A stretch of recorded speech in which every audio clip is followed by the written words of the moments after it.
Et yo la famille, ici les coachs Christian Aristote, voilà, dans une nouvelle séquence de dose de motivation. Alors du coup, aujourd'hui, nous allons encore développer notre mindset, nous allons encore changer nos pensées pour pouvoir les orienter vers une destination qui nous permet de pouvoir au moins aller de l'avant, de pouvoir au moins avancer ou se perfectionner et s'échanger, se transformer. Alors du coup, il y a une pensée qui m'a traversé l'esprit tout au long de cette semaine et que j'ai envie de partager avec toi. Tu fais tout pour que les gens puissent t'accepter. Tu fais tout pour que les gens puissent t'acclamer. Tu veux avoir l'approbation des autres. Tu veux que les autres soient contents de toi. Tu te soucies quand les autres disent un non ou un oui concernant ta vie. Tu te soucies de ce que les autres pensent de toi.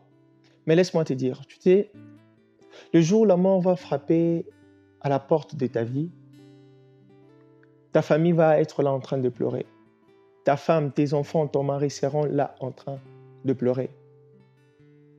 Mais après un moment, les gens qui se disaient être là pour toi, les gens qui se disaient que tu comptais pour eux, il y a certains dans ton entourage qui vont avoir des excuses les jours même où tu es décédé pour appeler ta famille pour leur dire « Allô, je ne pourrais pas être là parce que j'ai telle situation dans ma famille, j'ai tel problème que je dois régler.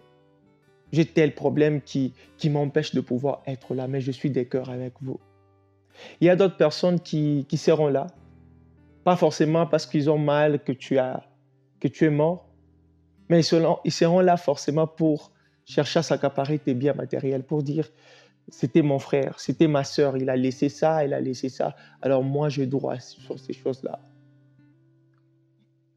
Et il y en a d'autres qui seront très contents de te voir partir. Et pendant ce moment-là, les jours vont commencer à passer. Et ça sera les jours de ton enterrement. Les jours qu'on t'enterre, il y a certains qui vont rentrer à leur vie normale pour faire tout ce qu'ils étaient en train de faire à la normale. Et toi, tu ne seras plus là.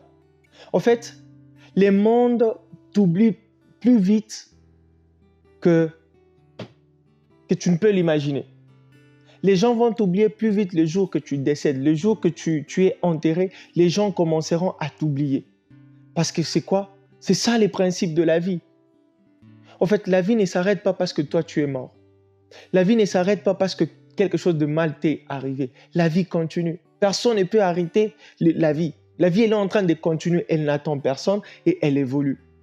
Mais toi, tu passes ton temps à te soucier de ce que les autres sont en train de penser sur toi. Oh non, si je commence à m'investir dans telle chose, les gens vont dire. Ou non, si je me mets à faire telle ou telle autre chose, les gens vont dire, au fait, ta vie, tu ne dois pas la vivre pour d'autres personnes. Tu dois la vivre d'abord pour toi. Ta vie, tu dois d'abord la vivre pour toi. Parce que d'autres personnes là, sur qui tu cherches l'approbation, alors, je disais, d'autres personnes sur qui tu cherches l'approbation, ce n'est pas eux qui peuvent déterminer les tenants de ta vie. En fait, le plus grand regret, ça a été démontré que la plupart des gens ont plusieurs regrets sous leur lit de mort de ne pas avoir vécu la vie comme ils l'auraient souhaité. Il est temps que tu vives ta vie comme toi tu le veux. Et bien sûr, dans des principes qui t'amènent vers les succès, qui t'amènent vers la réussite. En fait, les chemins de la réussite ou les chemins du succès n'est pas toujours celui que les autres sont en train de tracer pour toi.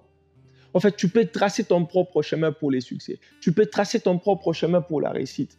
Il est temps que tu apprennes à regarder dans la vision que tu as. En fait, tu sais, pour réussir deux fois, tu n'as pas besoin de marcher comme les autres. Tu as besoin de nager à contre-courant. Et c'est ça souvent qui cause les problèmes parce que déjà quand tu n'entres plus dans le moule, les gens ont tendance à te rejeter. Mais accepte les rejets, ce n'est pas un problème. Mais au final, tu seras content d'avoir relevé les défis qui étaient liés à ta vie. Tout le monde ne peut pas avoir le même défi de la vie, non.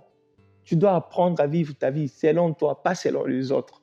Tu sais, dans ce monde, en fait, tu devras comprendre que les gens auront toujours quelque chose à dire sur toi. De bon ou de mauvais, ils auront toujours un truc sur toi, à raconter sur toi.